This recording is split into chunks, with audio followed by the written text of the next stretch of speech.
नमस्कार दोस्तों, आप सभी का स्टडी डिलाइट चैनल पर एक बार फिर से हार्दिक स्वागत है। यूपी पीसीएस प्री एग्जाम का टेस्ट सीरीज चल रहा है और आज हम देखेंगे टेस्ट नंबर 13 को। दोस्तों, आज के इस टेस्ट में हमने जीएस के प्रश्नों के साथ साथ करंट अफेयर्स के भी प्रश्नों को शामिल किया है। तो आप सभी लोग वीडियो को अंत तक जरूर देखिएगा और कमेंट बॉक्स में बताइएगा कि आज का वीडियो कैसा रहा। तो आइए शुरुआत करते हैं पहले प्रश्न से। पहला प्रश्न है कि निम्नलिखित युग्मों में से कौन सा एक सही सुमेलित नहीं है। तो दोस्तों, चार विकल्प दिया गया है, हमें बताना है कि कौन सा इनमें से एक सही सुमेलित नहीं है। तो आइए देखते हैं। पहला है पेडोलॉजी और इसके सामने दिया गया है पौधों के जीवाश्मों का अध्ययन। तो दोस्तों, जो पेडोलॉजी है उसके अंतर्गत पौधों के जीवाश्मों का अध्ययन नहीं किया जाता है, तो पहला ही सही सुमेलित नहीं है। तो पेडोलॉजी के अंतर्गत किसका अध्ययन करते हैं, आइए यह जानते हैं। तो दोस्तों, मृदा का अध्ययन करते हैं। इसके अंतर्गत किसका अध्ययन किया जाता है, मृदा यानी कि मिट्टी का। तो प्राकृतिक वातावरण में जो मृदा का अध्ययन किया जाता है उसे पेडोलॉजी कहते हैं। तो पहला ही सही जवाब हो जाएगा, यही सही सुमेलित नहीं है। और बी है एंथोलॉजी। दोस्तों, इसके अंतर्गत फूलों का अध्ययन करते हैं, बिल्कुल सही है। सी है एंटोमोलॉजी, तो जंतु विज्ञान की शाखा है, यह भी सही है। और डी है ट्रोफोलॉजी, तो पोषण का अध्ययन, जो पोषण का अध्ययन होता है उसे ट्रोफोलॉजी कहते हैं। तो इस प्रश्न का सही जवाब होगा ऑप्शन नंबर ए। पेडोलॉजी के अंतर्गत पौधों के जीवाश्मों का अध्ययन नहीं करते बल्कि मृदा का अध्ययन किया जाता है। अगला प्रश्न है सूची 1 को सूची 2 से सुमेलित कीजिए और नीचे दिए गए कूट से सही उत्तर चुनिए। तो दोस्तों, पहली सूची में उपकरण का नाम है, दूसरी सूची में मापक राशि का नाम दिया गया है। तो आइए इसको हम सुमेल करते हैं। सबसे पहले है हाइग्रोमीटर। तो दोस्तों, जो हाइग्रोमीटर है तो इससे क्या मापा जाता है, तो आर्द्रता मापी जाती है। तो ए का 2 हो जाएगा हाइग्रोमीटर, आर्द्रता। दोस्तों, दूसरा है बैरोमीटर, तो बैरोमीटर से वायुदाब मापा जाता है, बी का 4 हो जाएगा।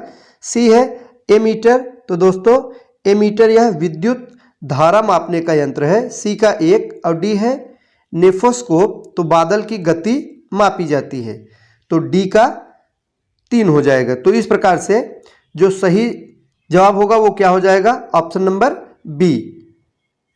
अगला प्रश्न है गैल्वेनोमीटर शब्द संदर्भित करता है। तो दोस्तों, यह क्या है, तो इस प्रश्न का सही जवाब होगा ऑप्शन नंबर ए। विद्युत धारा की उपस्थिति का पता लगाने के लिए प्रयुक्त एक उपकरण को गैल्वेनोमीटर कहते हैं। सही जवाब होगा ऑप्शन नंबर ए। आगे है गोवा में स्थित राष्ट्रीय सीमा शुल्क और जीएसटी संग्रहालय का नाम क्या है। महत्वपूर्ण प्रश्न है। तो दोस्तों, जो गोवा में राष्ट्रीय सीमा शुल्क और जीएसटी संग्रहालय स्थित है उसका नाम क्या है, तो इस प्रश्न का सही जवाब होगा ऑप्शन नंबर बी धरोहर। उसका नाम क्या है, धरोहर है। अगला प्रश्न है हाल ही में उत्तर प्रदेश के लिए विधायक स्थानीय क्षेत्र विकास निधि को बढ़ाकर कितना कर दिया गया था। तो दोस्तों, 5 करोड़ कर दिया गया था। सही जवाब होगा ऑप्शन नंबर ए 5 करोड़। दोस्तों, पहले यह 3 करोड़ था जिसको बढ़ाकर 5 करोड़ करने की घोषणा की गई थी। आगे है नीचे 2 कथन दिए गए हैं, एक को अभिकथन ए और दूसरे को कारण आर कहा गया है। तो दोस्तों, आइए देखते हैं कौन सा इसमें सही है कौन सा गलत है। तो जो अभिकथन है वह है कि विभिन्न तारे विभिन्न तरंग दैर्ध्य का उत्सर्जन करते हैं तथा इस प्रकार विभिन्न रंगों में दिखाई देते हैं। तो दोस्तों, पहला जो कथन है यानी अभिकथन बिल्कुल सही है। जो अलग अलग तारे हैं वे अलग अलग तरंग दैर्ध्य का उत्सर्जन करते हैं जिसके कारण वे अलग अलग रंगों में दिखाई देते हैं। अब आइए देखते हैं कारण है कि तारों के रंगों में भिन्नता मुख्यतः इनकी विभिन्न संरचना और प्रभावी तापमान के फलस्वरूप होती है। तो कारण भी बिल्कुल सही है। तो इस प्रकार से जो सही जवाब होगा वो होगा ऑप्शन नंबर ए, यानी ए और आर दोनों सही है और आर ए की सही व्याख्या है। अगला प्रश्न है यदि द्रव में कोई घुलनशील अशुद्ध मिलाते हैं तो द्रव के क्वथनांक पर क्या प्रभाव पड़ता है। तो सही जवाब होगा ऑप्शन नंबर ए बढ़ता है। दोस्तों, अगर द्रव में कोई घुलनशील अशुद्धि मिलाएंगे तो उसका क्वथनांक बढ़ जाएगा। अगला प्रश्न है, जल में हवा का बुलबुला व्यवहार करता है तो किस प्रकार से व्यवहार करता है दोस्तों? तो सही जवाब होगा ऑप्शन नंबर डी यानी बी तथा सी दोनों, यानी अपसारी लेंस और अवतल लेंस दोनों की तरह हवा का बुलबुला व्यवहार करता है। अगला प्रश्न है, वर्ष 2030 तक 100 मीट्रिक टन कोयला गैसीकरण प्राप्त करने के लिए भारत सरकार द्वारा कितना निवेश करने का निर्णय लिया गया है?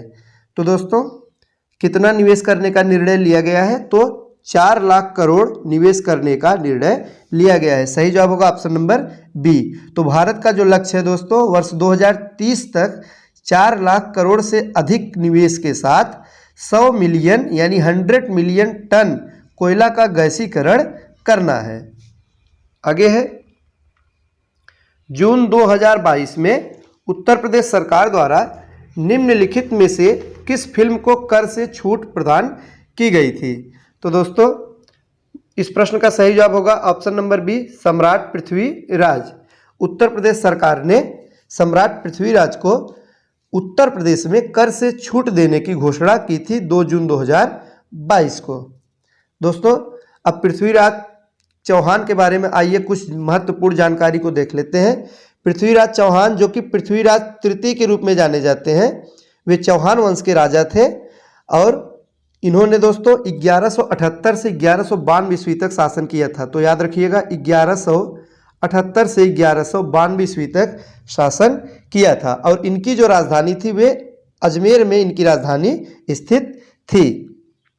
और दोस्तों इनका जो प्रमुख युद्ध इनके द्वारा लड़ा गया था वो था तराइन का प्रथम युद्ध, जो कि 1191 ईस्वी में लड़ा गया था इनके और मोहम्मद गोरी के बीच में। और इस युद्ध में इन्होंने मोहम्मद गोरी को पराजित कर दिया था। लेकिन अगले ही साल यानी 1192 में फिर से तराइन का युद्ध हुआ, जिसे तराइन का द्वितीय युद्ध कहते हैं। तो उस युद्ध में क्या हुआ, मोहम्मद गोरी ने इनको यानी पृथ्वीराज चौहान को पराजित कर दिया। अब इनके द्वारा स्थापत्य कला में जो प्रमुख योगदान है वो है दोस्तों दिल्ली में राय पिथौरा किला का निर्माण। तो उसका श्रेय पृथ्वीराज चौहान को जाता है। आगे है, सूची 1 को सूची 2 से सुमेलित कीजिए। तो दोस्तों 2 सूची दी गई है, तो आइए सुमेल करते हैं। पहली सूची में है एपीकल्चर। तो दोस्तों एपीकल्चर के अंतर्गत किसका उत्पादन करते हैं? तो शहद उत्पादन। एपीकल्चर यानी शहद उत्पादन। तो ए का 1 हो जाएगा। अब दूसरा है पिसीकल्चर। तो पिसीकल्चर मछली उत्पादन, बी का 2।